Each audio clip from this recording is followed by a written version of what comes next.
जय हिंद दोस्तों, स्वागत है आपका हमारे YouTube चैनल में। आज की वीडियो में हम लेकर आए हैं आपके लिए यहाँ पर हिंदी साहित्य के बहुत ही महत्वपूर्ण क्वेश्चन आंसर। तो वीडियो को पूरा अवश्य देखना है। अगर आप चैनल पर पहली बार आए हैं तो चैनल को सब्सक्राइब कर लें, बेल आइकन दबाएं, ऑल पर क्लिक करें ताकि ऑल वीडियो की जानकारी आपके यहाँ तक पहुँचे। ज़्यादा से ज़्यादा वीडियो को शेयर करें और वीडियो को लाइक करना ना भूलें। तो चलिए स्टार्ट करते हैं आज का अपना ये वीडियो।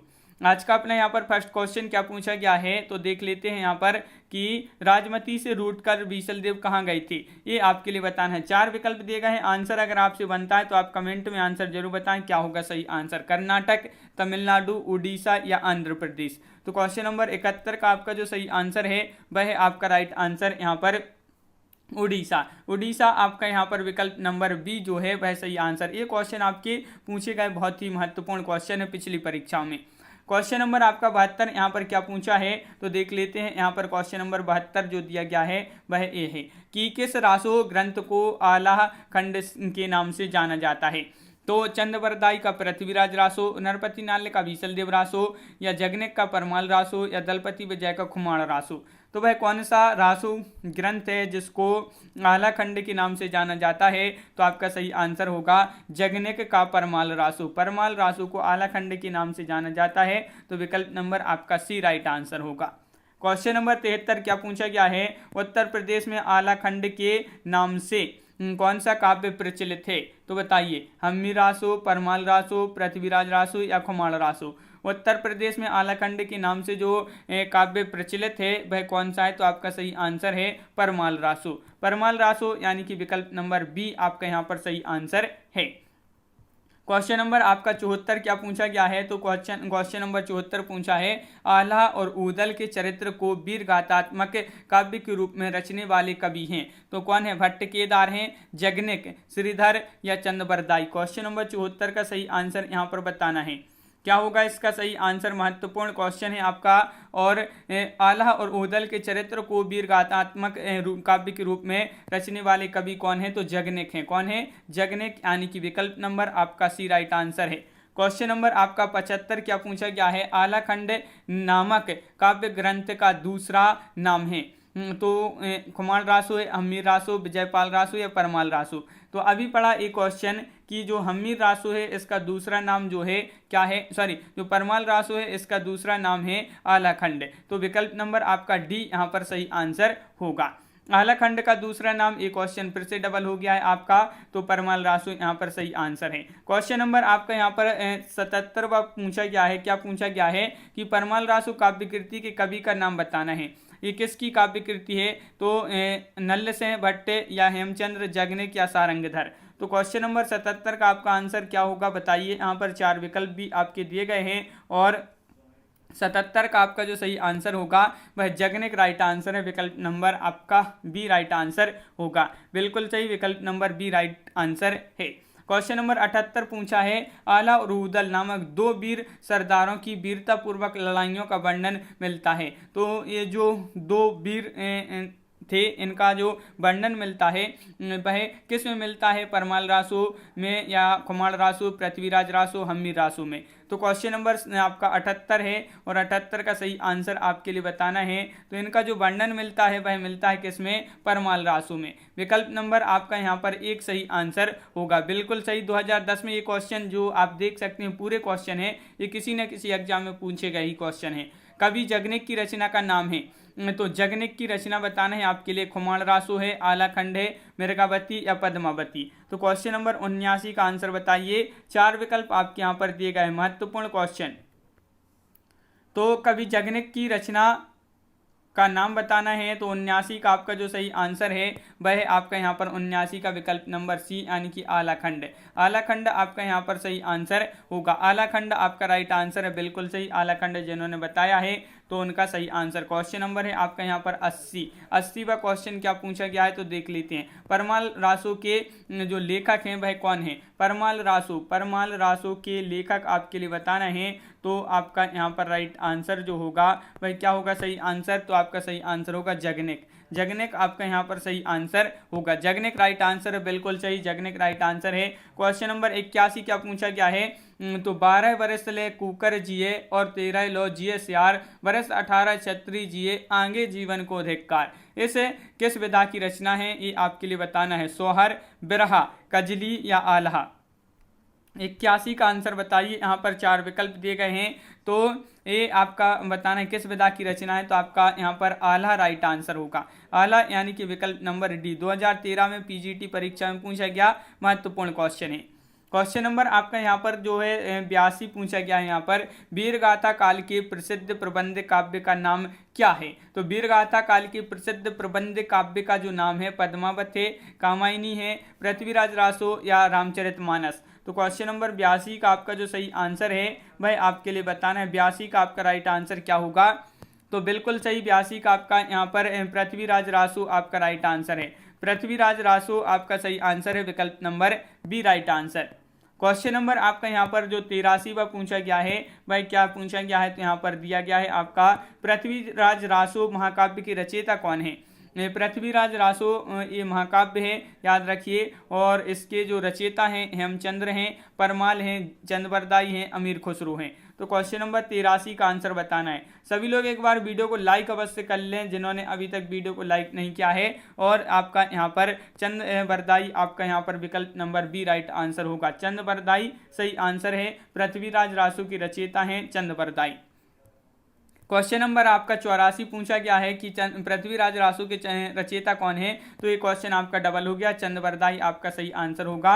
तो यहाँ पर ये भी आपका क्वेश्चन डबल हो गया है। यहाँ पर देख लेते हैं क्वेश्चन नंबर 86 यहाँ पर पूछा गया है, क्या पूछा गया है, तो देखिए यहाँ पर कि चंद्रबरदाई किसके दरबारी कवि थे। ये क्वेश्चन महत्वपूर्ण है, पूछा गया आपका, बहुत ही महत्वपूर्ण क्वेश्चन है कि चंद्रबरदाई जो थे ये किसके दरबारी कवि थे, महाराजा हम्मीर के, महाराणा प्रताप के, या महाराज बीसलदेव रासो के, बीसलदेव के, या महाराज पृथ्वीराज चौहान के।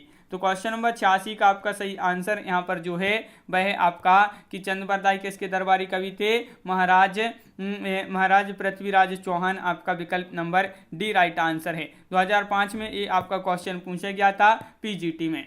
क्वेश्चन नंबर आपका यहाँ पर 87 है, पृथ्वीराज रासो किस कवि की रचना है। पृथ्वीराज रासो किस कवि की रचना है, तो आपका यहाँ पर राइट आंसर क्या होगा बताइए। क्वेश्चन नंबर है आपका यहाँ पर 87 और 87 का सही आंसर होगा आपका यहाँ पर विकल्प नंबर 1 यानी कि चंद्रबरदाई। चंद्रबरदाई आपका विकल्प नंबर 1 राइट आंसर है, बिल्कुल सही, चंद्रबरदाई राइट आंसर होगा। क्वेश्चन नंबर है आपका यहाँ पर क्या है 88, हिंदी का प्रथम महाकाव्य किस रचना को माना जाता है। ये क्वेश्चन है महत्वपूर्ण, क्योंकि प्रथम है ये, तो हिंदी का प्रथम महाकाव्य है जो किस रचना को माना जाता है, कामायनी को, या साकेत, रामचरितमानस, या पृथ्वीराज रासो। तो क्वेश्चन नंबर है आपका 88 का सही आंसर है आपका पृथ्वीराज रासो, विकल्प नंबर डी आपका यहाँ पर सही आंसर है। पृथ्वीराज रासो आपका सही आंसर है, बिल्कुल सही, विकल्प number D right answer. Question number 89 क्या पूछा गया है, तो 89वां क्वेश्चन आपका यहाँ पर जो दिया गया है वह देख लेते हैं कि सूची 1 का मिलान जो है सूची 2 से करना है। यहाँ पर देख ले, यहाँ पर तो आपका यहाँ पर कोट भी दिए गए हैं, वह आपके लिए यहाँ पर नहीं दिख रहा है, तो यहाँ से आप जो है डायरेक्ट सूची को देख लेते हैं। यहाँ पर देखिए, तो बीसलदेव रासो नरपति नाल्य, और यहाँ पर पृथ्वीराज रासो के रचनाकार चंद्रबरदाई हैं, परमाल रासो के जगनेक हैं, कुमार रासो के दलपति विजय हैं। तो ये आपकी जो है सूची यहाँ पर सुमिलित है। क्वेश्चन नंबर आपका 90 पूछा गया है, क्या पूछा गया है, खुमाण रासो की रचयिता कौन है, तो आप भी पढ़ा, ये जो है आपकी खुमाण रासो है, इसकी रचयिता है दलपति विजय। तो दलपति विकल्प नंबर 1 आपका यहाँ पर सही आंसर होगा।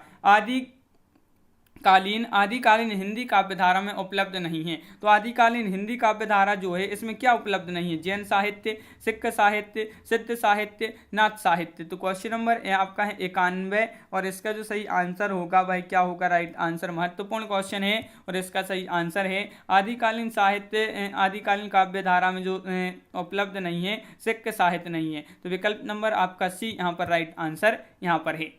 क्वेश्चन नंबर आपका यहाँ पर जो अगला पूछा गया है, क्या पूछा गया है, क्वेश्चन नंबर 92 तो देखिए संवत 1050 से 1375 की कालावधि में लिखे गए हिंदी साहित्य का वीरगाथा काल के रूप में नामकरण किसने किया था? तो इसका नामकरण बताना है, किसने किया था इसका नामकरण है। तो क्वेश्चन नंबर 92 का राइट आंसर बताना है। 4 विकल्प आपके यहाँ पर दिए गए हैं और इसका जो नामकरण किया था वह किया था किसने? आचार्य रामचंद्र शुक्ल। तो विकल्प नंबर आपका बी यहाँ पर सही आंसर होगा, बिल्कुल सही, बी आपका यहाँ पर राइट आंसर है।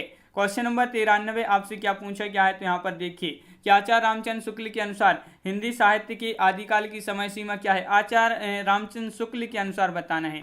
तो आदिकाल की जो समय सीमा है वह क्या है? तो आपका यहाँ पर क्वेश्चन नंबर 93 का जो सही आंसर होगा वह बताना है।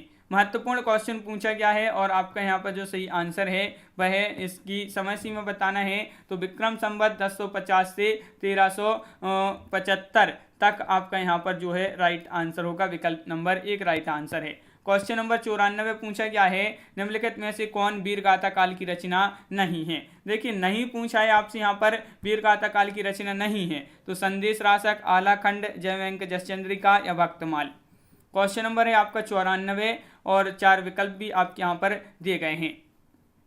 तो राइट आंसर होगा आपका यहाँ पर वीरगाथा काल की रचना नहीं पूछा है तो भक्तमाल आपका सही आंसर है। भक्तमाल आपका राइट आंसर है, बिल्कुल सही, विकल्प नंबर डी राइट आंसर है। नाभादास भक्तमाल के कवि थे और इनकी रचना भक्तमाल है। और यहाँ पर क्वेश्चन आपका यहाँ पर 95 पूछा है इनमें से कौन सा कवि आदिकाल का नहीं है? देखिए अब कवि पूछा है आपसे यहाँ पर, कवि आदिकाल का नहीं है तो बताइए चंद्रवरदाई, नाभादास, जगनिक या दलपति विजय। क्वेश्चन नंबर 95 है और महत्वपूर्ण क्वेश्चन भी आपका यहाँ पर पूछा गया है। तो 95 का सही आंसर होगा आपका विकल्प नंबर सी यानी कि नाभादास। नाभादास आपका यहाँ पर सही आंसर है, बिल्कुल सही। नाभादास जिन्होंने बताया है उनका यहाँ पर सही आंसर है, ये आदिकाल के कवि नहीं है। सगुण भक्ति काव्य धारा के कवि थे नाभादास। भक्ति काल में जो सगुण भक्ति धारा सगुण भक्ति काव्य धारा है इसके कवि थे नाभादास। और ये जो है अग्रदास जी के शिष्य थे। और क्वेश्चन नंबर आपका 96 देख लेते हैं क्या पूछा गया है। तो देखिए ये है आपका क्वेश्चन नंबर 96, इनमें से कौन सी रचना आदिकाल की है? तो अब आपसे यहाँ पर अभी नहीं पूछा गया था, अब है बताना है तो कौन सी है बताइए। यहाँ पर सूरसागर, बीजक, विद्यापति, पदावली या भ्रमर गीत। तो क्वेश्चन नंबर 96 है और 96 का सही आंसर बताना है। पीजीटी परीक्षा में ये आपका 2011 में ये क्वेश्चन पूछा गया, महत्वपूर्ण क्वेश्चन है और इसका सही आंसर होगा आपका विद्यापति पदावली। विद्यापति पदावली ये आदिकाल की रचना है। क्वेश्चन नंबर आपका 97 पूछा गया है आदिकालीन साहित्य का प्रमुख रस क्या है? तो प्रमुख रस बताना है 97 में। इसका जो प्रमुख रस है शांत, करुण, हास्य या वीर। तो क्वेश्चन नंबर 97 का जो सही आंसर है वह क्या है? आदिकालीन साहित्य का प्रमुख रस पूछा है तो आपका सही आंसर है, इसका जो रस था प्रमुख वह था वीर रस। कौन सा था? वीर आपका यहाँ पर राइट आंसर है। वीर आपका यहाँ पर सही आंसर है। देखिए आदिकालीन साहित्य का प्रमुख रस वीर रस था, बिल्कुल सही। और आपका यहाँ पर क्या है अगला क्वेश्चन तो वह देख लेते हैं। विद्यापति ने कुल कितने ग्रंथों की रचना की है? किसने? विद्यापति ने। तो कितने कुल ग्रंथों की रचना की है? 10, 16, 12, 14। तो 4 विकल्प है। क्वेश्चन नंबर है आपका 98 और 98 का सही आंसर है आपका यहाँ पर। तो इन्होंने जो है कुल कितने ग्रंथों की रचना की है? तो आपका राइट आंसर है 14 ग्रंथों की इन्होंने कुल रचना की है। तो विकल्प नंबर आपका बी यहाँ पर डी राइट आंसर आपका यहाँ पर है। क्वेश्चन नंबर 99 पूछा गया है, क्या पूछा गया है तो यहाँ पर देख लेते हैं। विद्यापति जो है इनके पद किस भाषा में रचित हैं? पहाड़ी में, अवधी में, मैथिली में या पिंगल में। तो 99 का सही आंसर आपके लिए बताना है और इसका जो सही आंसर है वह क्या होगा? महत्वपूर्ण क्वेश्चन है, 2014 में आपका क्वेश्चन पूछा गया है और मैथिली आपका यहाँ पर विकल्प नंबर जो बी है वह आपका सही आंसर यहाँ पर होगा, मैथिली।